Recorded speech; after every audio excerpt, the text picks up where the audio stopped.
Às vezes você procura Deus na sua vida, às vezes você procura Deus no seu casamento, às vezes você procura Deus nas suas finanças, e muitas vezes ao procurá-lo você não o encontra. Juízes, capítulo 6, nós vamos no verso 1, no verso 6 e depois nós vamos ao verso 10. Diz assim o verso 1: os filhos de Israel fizeram o que era mal aos olhos do Senhor, e por isso o Senhor os entregou nas mãos dos midianitas durante 7 anos. Repita comigo: 7 anos. Assim Israel ficou muito debilitado com a presença dos midianitas. Então os filhos de Israel clamaram ao Senhor. Repita comigo: muito debilitado.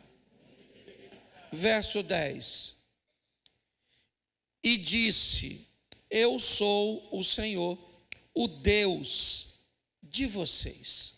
Não adorem os deuses dos amorreus, em cuja terra vocês estão morando. Mas vocês não deram ouvidos à minha voz. Feche os seus olhos. Senhor nosso Deus e Pai, em nome de Jesus, eis aqui a tua palavra, continua falando conosco. Em nome de Jesus, é o que eu te peço. Amém. Glória a Deus. Amém. Bom, algumas coisas eu gostaria que você parasse para refletir aqui e depois continuasse olhando de forma mais objetiva. Tem coisas que Deus vai te transmitir aqui, tem coisas que Ele vai transmitir a você no particular. Mais uma vez, o povo de Deus está enfrentando o domínio de um outro povo. Mais uma vez, Israel está sendo assolada, está sofrendo com a presença de alguém que vai dominá-lo, subjugá-lo. Isso deveria ser basicamente impossível, já que este povo tem Deus como seu companheiro de jornada.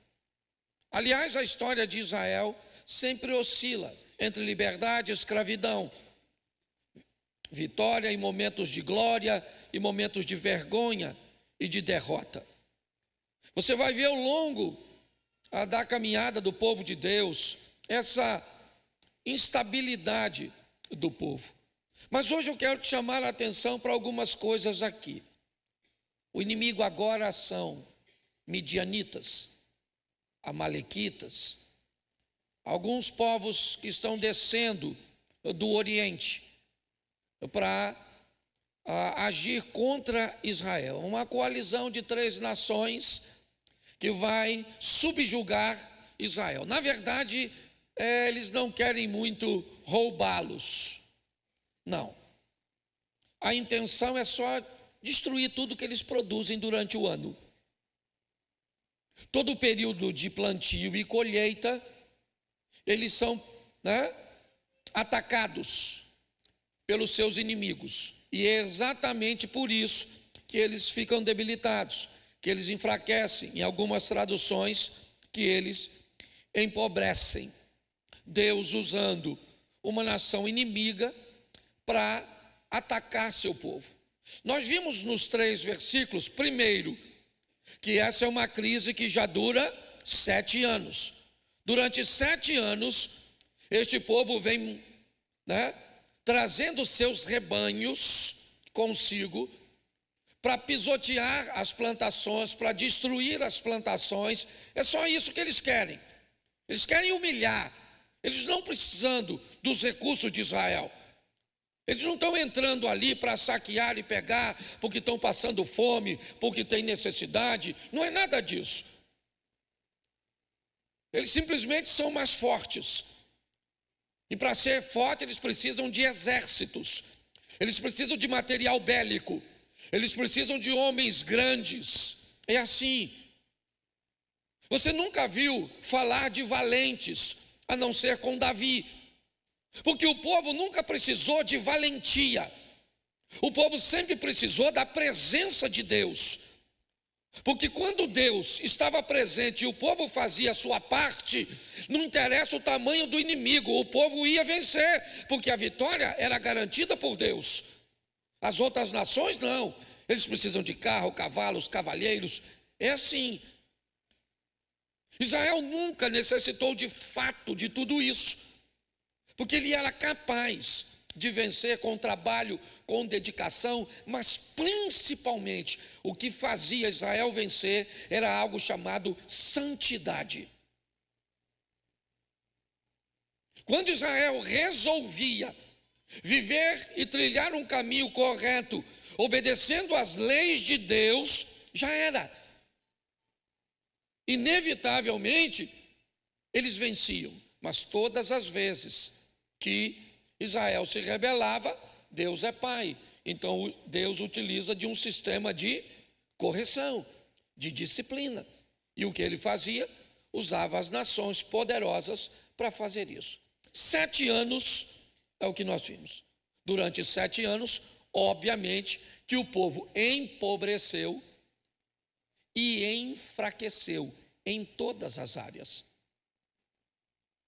Todas as áreas do povo de Deus foram afetadas com empobrecimento, com enfraquecimento, com perda de fé, com a autoestima lá embaixo, com a autoimagem lá embaixo. O povo está vivendo um momento muito difícil já durante 7 anos, como vimos. Mas o motivo está no verso 10. Esse povo resolveu adorar outro Deus. Este povo resolveu ter medo de Baal. Essa é a grande verdade.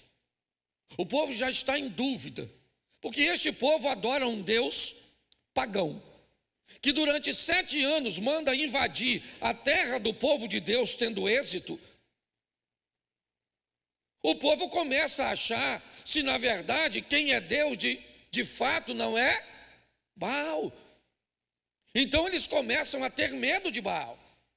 Eles têm agora um altar para adorar Baal no meio do povo de Deus. É isso. Eu não sei se você parou para pensar ou notou, mas desde o começo deste culto, a palavra medo, ela permeou esse culto inteiro. Certo? Por que as pessoas não dizimam? Porque tem medo do dinheiro não sobrar. Certo?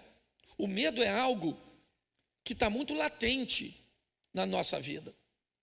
Esse povo está com medo e ele tem razão. São 7 anos de fracasso, 7 anos de vergonha, 7 anos de humilhação. Então este povo tem todo o direito de estar amedrontado, de achar que aquele Deus lá é maior que o Deus que está aqui. Então está certo. Só que o povo, mesmo com medo, ele ainda tem uma coisa a seu favor: a oração. Então, mesmo amedrontado, inseguro, esse povo vai falar com Deus, clamar ao Senhor, que eles não estão aguentando mais. Eles não estão aguentando mais. E aí, então, o Senhor vai selecionar um camarada, um indivíduo dentre este povo, para fazer com que esse indivíduo lidere uma revolta. Vai ser difícil de achar o indivíduo, porque a turma está todo mundo para baixo. Mas é nesse momento que aparece um indivíduo. Seu nome? Como é que é o nome dele? Me ajude aí. Gideão. Gideão é um indivíduo que vai ser selecionado para liderar uma revolta. E ele aparece aqui, ó, verso 11. Então o anjo do Senhor veio e sentou-se debaixo do carvalho que está em Ofra, que pertencia a Joás, da família de Abiezer, Gideão, filho de Joás, estava malhando o trigo repita comigo, malhando o trigo no lagar. De novo, malhando o trigo no lagar. Isso. Quando você tiver a oportunidade de ir a Israel, lá na Village, ou Nazaré Village, é uma vilazinha que ela remonta a estrutura da época de Jesus. Então você vai passar lá, você vai ver um indivíduo malhando o trigo, e você vai passar por um lagar durante o percurso, e você vai ver que o lagar é uma estrutura que foi criada para beneficiar a uva, certo? E o trigo foi estabelecido, né, para que comece a beneficiá-lo, era numa eira, num ambiente igual café, a turma do interior, né? Aquele espaço grande, onde joga a palha para cima, joga tudo para cima, o vento leva a palha e fica o grão. Era mais ou menos assim, a grosso modo. Ou seja, se tem um lugar que não dava para malhar o trigo, era no lagar. O lagar não tinha tamanho apropriado, ele não era plano, ele precisava ser desnivelado, porque quando a uva fosse amassada, o que acontecia? O sumo precisava correr para o ambiente. Então ele ia para um lado, né, mais baixo, para ali ser captado por um dreno. Pastor, o que você está querendo dizer? Eu estou querendo dizer que Deus está escolhendo um camarada que aprende a trabalhar com o que tem. Entendeu? O lagar não é o adequado, mas é o que ele tem. Gideão vai ser escolhido por Deus, primeiro por sua resistência, depois de 7 anos o cara ainda está lá. Pode notar, sua adaptabilidade, porque ainda tem isso. Tem gente que é resistente, mas não se adapta. O mundo está mudando, as coisas estão acontecendo. Então, inevitavelmente, nós falamos, pastor, então eu tenho que me adaptar ao pecado. Por que todas as vezes que a gente precisa falar de ajuste, o miserável do pecado está no meio? Não, ele está lá. Tem a eira, não tem, o que tem é um lagar, ele é pequeno, escondido, feito numa rocha, é verdade, inadequado, mas está bom. Deus ainda consegue encontrar no meio do seu povo resistência, adaptabilidade e fé. Isso vai ser o suficiente para fazer com que ele inicie uma revolta, é verdade. Tome uma decisão para tornar o retorno de Deus possível e viável. Você acha que você está em crise só porque o país está em crise? Não, não é só isso não. Você acha que o seu casamento tem dificuldade só porque é difícil viver casado? Não, não é só isso não. Aprenda uma coisa, quando nós criamos um ambiente para Deus estar presente, Ele nos socorre, Ele abre os nossos olhos, Ele nos protege, Ele nos avisa. Você vê que o texto que nós lemos lá, Deus está falando com o povo, eu avisei a vocês para não ficar adorando Baal, eu avisei a vocês para que vocês não tivessem medo de deuses pagãos, eu avisei, como vocês não me ouviram, está aí, 7 anos de dificuldade. Então é esse o ambiente que o povo está. Está por quê? Porque está adorando o Deus errado. Porque está com medo de alguém ou de algo que não tem o poder que tem. Ou pelo menos que parece ter. Mas olha o que diz o verso 13 do mesmo texto. Gideão respondeu, meu Senhor, se o Senhor Deus está conosco, por que nos aconteceu tudo isso? Ele está em dúvida. Normal ou não? Sim ou não? 7 anos que o cara está perdendo, ele já está perguntando, onde está o Senhor? Ele está dizendo, se Deus está conosco, por que nos aconteceu? Onde estão todas as suas maravilhas que os nossos pais na vida dos pais? As maravilhas que eles contavam estavam onde? Na vida dos pais.